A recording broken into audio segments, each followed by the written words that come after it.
অনেক মানুষ আছেন যারা বলেন আমি একা হয়ে গেছি, আমার পাশে এখন আর কেউ নেই। কিন্তু মনোবিজ্ঞান বলছে বেশিরভাগ ক্ষেত্রেই মানুষ একা হয়ে যায় হঠাৎ করে নয়, ধীরে ধীরে। এমন কিছু অভ্যাস মানুষের মধ্যে গড়ে ওঠে যেগুলো সে নিজেও বুঝতে পারে না, কিন্তু সেই অভ্যাসগুলোই মানুষকে অজান্তেই অন্যদের থেকে দূরে সরিয়ে দেয়। সবচেয়ে সাধারণ অভ্যাস হলো সবসময় নিজেকে শক্ত দেখানোর চেষ্টা করা। অনেক মানুষ মনে করে কষ্ট দেখালে দুর্বল মনে হবে, তাই সে কখনো বলে না সে কেমন আছে, কি অনুভব করছে। বাইরে থেকে সবাই ভাবে সে ঠিক আছে, তার কোনো দরকার নেই, কিন্তু ভেতরে ভেতরে সে একা হয়ে পড়ে। কারণ মানুষ সাধারণত সেই মানুষটির কাছেই যায় যে নিজের প্রয়োজন প্রকাশ করতে পারে। আরেকটি অভ্যাস হলো অতিরিক্ত আত্মনির্ভরশীলতা। আমি নিজেই সব পারি, আমার কাউকে লাগবে না। এই মানসিকতা শুরুতে শক্ত মনে হলেও ধীরে ধীরে মানুষকে একা করে দেয়, কারণ সম্পর্ক টিকে থাকে আদান প্রদানের ওপর। আপনি যদি কখনো কাউকে আপনার জীবনে প্রয়োজনীয় মনে না করেন, তাহলে মানুষও ধীরে ধীরে নিজেকে অপ্রয়োজনীয় ভাবতে শুরু করে। অনেক মানুষ সবসময় অন্যদের কথা শোনে, সাহায্য করে, কিন্তু নিজের কথা কখনো বলে না। বাইরে থেকে সে ভালো মানুষ, কিন্তু ভেতরে সে শূন্য। মনোবিজ্ঞান বলে যে মানুষ সবসময় শুধু দেয় কিন্তু নেয় না, সে একসময় ক্লান্ত হয়ে পড়ে, আর ক্লান্ত মানুষ ধীরে ধীরে দূরে সরে যায়। আরেকটি অভ্যাস হলো সবকিছু নিজে নিজে সহ্য করা। কষ্ট হলে চুপ থাকা, অপমান হলে হেসে উড়িয়ে দেওয়া, সীমা লঙ্ঘন হলেও কিছু না বলা। মানুষ তখন ভাবে ও কিছু মনে করে না, কিন্তু ভেতরে ভেতরে জমে থাকা কষ্ট একসময় সম্পর্কের ওপর প্রভাব ফেলে। আপনি না বললে মানুষ বুঝবে না। অতিরিক্ত সন্দেহ মানুষকে একা করে দেয়।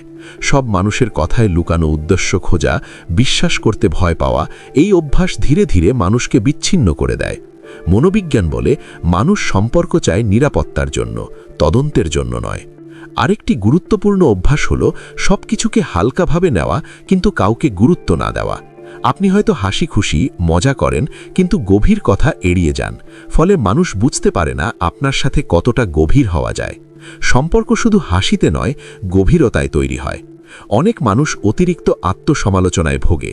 নিজেকে ছোট করে কথা বলা, নিজের সাফল্যকে তুচ্ছ করা, এতে মানুষ আপনার কাছ থেকে ধীরে ধীরে দূরে সরে যায়। কারণ মানুষ চায় এমন কারো সঙ্গ যে নিজের অস্তিত্বকে সম্মান করে। আরেকটি অভ্যাস হলো সবসময় বিজি থাকার অভিনয় করা। কল ধরতে দেরি, মেসেজের রিপ্লাই না দেওয়া, দেখা করার সময় না থাকা, এগুলো ছোট মনে হলেও সম্পর্কের জন্য বড় সংকেত। মানুষ ভাবে আমি তার অগ্রাধিকার না, ফলে সে নিজে থেকেই দূরে চলে যায়। মনোবিজ্ঞান বলছে অতিরিক্ত ভালো মানুষ হওয়াও একা করে দিতে পারে। সবসময় মানিয়ে নেওয়া, নিজের সীমা না টানা, না বলতে না পারা, এগুলো মানুষকে আপন করে না, বরং মানুষ ধরে নেয়। আরেকটি অভ্যাস হলো পুরনো আঘাত নতুন মানুষের ওপর চাপিয়ে দেওয়া। কেউ একবার কষ্ট দিলে তার প্রভাব সবার ওপর ফেলা, ফলে নতুন সম্পর্কেও দেওয়াল তৈরি হয়। মানুষ তখন অনুভব করে এখানে ঢুকতে হলে আগে প্রমাণ দিতে হবে। সবচেয়ে নীরব কিন্তু ভয়ঙ্কর অভ্যাস হলো নিজেকে বোঝা মনে করা। আমি বিরক্ত করছি, আমাকে কেউ চায় না, এই চিন্তা মানুষকে নিজে থেকেই গুটিয়ে নিতে বাধ্য করে। অথচ অনেক সময় মানুষ পাশে থাকতে চায় কিন্তু সুযোগ পায় না। মনোবিজ্ঞান স্পষ্ট করে বলে একাকিত্ব সবসময় মানুষের আশেপাশে লোক না থাকার কারণে হয় না। অনেক সময় মানুষের চারপাশে অনেক মানুষ থাকে, কিন্তু তার অভ্যাসগুলো দেওয়াল তৈরি করে রাখে। একাকিত্ব মানে আপনি খারাপ মানুষ নন। একাকিত্ব মানে কিছু অভ্যাস আছে যেগুলো আপনাকে রক্ষা করতে গিয়ে আপনাকে আলাদা করে ফেলেছে। এই অভ্যাসগুলো একসময় দরকার ছিল, কিন্তু এখন হয়তো আর নয়। নিজেকে একা লাগলে প্রশ্ন করুন, আমি কি সাহায্য চাইতে পারি? আমি কি না বলতে পারি? আমি কি আমার অনুভূতি প্রকাশ করতে পারি? এই প্রশ্নগুলোর উত্তরই আপনার সম্পর্কগুলোর ভবিষ্যৎ নির্ধারণ করে।